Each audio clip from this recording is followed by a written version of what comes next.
Hi. இன்னைக்கு ஒரு துள்ளலான ஒரு நடனத்தை பற்றி பேசலாம். நம்ம ஜெயலலிதா அம்மா இருக்காங்கள்ல, மறைந்த முன்னாள் முதல்வர். அவங்க என்ன ஆட்டம் ஆடியிருக்காங்க இந்த பாட்டில். மீன் எப்படி துள்ளும் அது மாதிரி துள்ளி துள்ளி மீனும் மானு அந்த மாதிரி துள்ளி துள்ளி அழகாக ஆடியிருப்பாங்க. அதுக்கு ஈக்குவலாக நம்ம புரட்சி தலைவர் எம்ஜிஆர் சாரும் செம்மையாக இதில் ஆடியிருப்பாங்க. நல்லாயிருக்கும் இந்த பாட்டு. இவங்கெல்லாம் இப்போ இல்லை, மறைந்தாலும் வாழ்ந்துட்டு தான் இருக்காங்க. புரட்சி தலைவர், புரட்சி தலைவி அம்மா, கவிஞர் கண்ணதாசன், கேவி மகாதேவன் இவங்கெல்லாம் சேர்ந்து ஒரு பாட்டு. நம்ம சுசீலாமாவிற்கு இந்த பாட்டு ஒரு மணி மண்டபம் கூட கட்டணும், அந்த அளவுக்கு இதில் அற்புதமாக பாடியிருப்பாங்க. ஒரு மணிமகுடம்.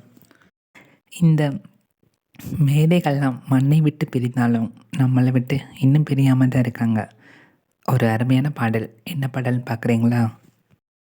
கொண்டை ஒரு பக்கம் சரிய சரிய கொட்டடி சேலை தழுவ தழுவ தண்டை ஒரு பக்கம் கொள்ளுங்க கொள்ளுங்க சலக்கு சலக்கு சிங்காரி உன் சரக்கு என்னடி கைகாரி. இதில் நம்ம ஜெயலலிதா அம்மா ஒரு பச்சை கலரு அதில் கருப்பு போட்ட ஒரு கண்டாங்கி சேலை ஒன்றை கட்டிக்கிட்டு அப்படியே துள்ளி துள்ளி குதித்து அந்த வரப்பு மேடாக இருக்கட்டும், அப்படியே ஒரு மலைப்பிரதேசங்களை பறந்து ஓடுறதா இருக்கட்டும், பார்க்குறதுக்கு ஒரு துள்ளலான நடனம் அருமையாக இருக்கும். நம்ம ஜெயலலிதா அம்மா இதில் புல்லுக்கட்டை தூக்கிட்டு வருவாங்க. ஸோ அந்த புல்லுக்கட்டை தூக்கிட்டு அவங்க நடந்து வரும்போது அதை பார்த்து அவங்களோட மாமா யார், எம்ஜிஆர், அவருக்கு அவங்க கூட சண்டை போட தோணுமா. அதுதான் புல்லுக்கட்டை தூக்கிக்கிட்டு துள்ளி துள்ளி நடக்கும்போது மல்லுக்கட்டை தோணுதடி மாமனுக்கு. அந்த காலத்திலேருந்து இந்த காலம் வரைக்கும், அதாவது ஆலமரத்துக்கு கீழே அப்படியே மனசை விட்டு தம் மனசுக்கு பிடிச்சவங்க கூட உட்காந்து பாய் விரித்து போட்டுக்கிட்டு பாக்கவத்தில் மடித்து கொடுக்கும்போது அவங்களோட கையை இவங்க கடிக்கிறது, இந்த மாதிரி சின்ன சின்ன விஷயங்கள் அப்பையிலேருந்து இப்போ வரைக்கும் இருக்குது. இன்னும் ஒரு சில கிராமத்துலலாம் இந்த மாதிரி நடைமுறைகள் இருக்கத்தான் செய்யுது. ஸோ அதை நம்ம தலைவர் எம்ஜிஆர் ஆலமரத்து நிழலை பார்த்து அடிமரத்தில் பாய் விரித்து பாக்குவத்தில் போட சொன்னது அப்போது, அந்த பழைய கதையை கேட்க வந்தேன் இப்போது அப்படின்னு பாடுவார். உடனே நம்ம ஜெயலலிதா அம்மா அவங்க என்ன பண்ணுவாங்கன்னா, வெத்தலையை மடித்து கொடுத்த போது விரலை பிடிச்சி கடித்த போது வெக்கமாக இருந்ததுன்னு அப்போது. அந்த விவரமெல்லாம் இப்போ தான் எனக்கு புரியுதுன்னு யா யா யா யான்னு அந்த சுசீலாம்மா பாடியிருப்பாங்க பாருங்கள்.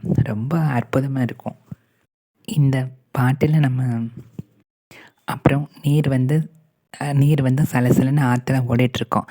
அப்போது இவங்க அதில் உட்காந்துருப்பாங்க, நம்ம புரட்சி தலைவி அம்மா. அதில் ஆற்றுல விழுந்து குளித்த போது 1000 மீன் உனக்கு அடித்தா கூச்சல் போட்டு அழைப்பதென்ன வள்ளியம்மா, நான் கை கொடுத்து இழுத்ததென்ன கல்லியம்மா. பாருங்கள், வள்ளியம்மா கல்லியம்மா எவ்வளோ அழகாக மோனைகளோடு பாடியிருக்காங்க. இவங்க ஆற்றுல உட்காந்துட்ருப்பாங்க. அப்போ 1000 மீன் உனக்கு அடித்தா நீ என்னத்தானே கூப்பிடணும் அப்படின்னு அவங்க சொல்லுவாங்க. அதுக்கு பதிலாக நம்ம புரட்சி தலைவர் அம்மா, 1000 மீனை நான் விரட்டி போட்டேன், அந்த இடத்துல நீ இருந்து என் உயிரை வாங்கி கேலி செஞ்சு சிரிச்சிங்களே, அது உங்களுக்கு ஞாபகம் இருக்கா அப்படின்னு சொல்லுவாங்க. சலக்கு சலக்கு சிங்காரி உன் சரக்கு என்னடி கைகாரி. நல்லாயிருக்கு இந்த பாட்டு, நீங்களும் கேளுங்க. ஒரு அற்புதமான ஒரு பாடல்.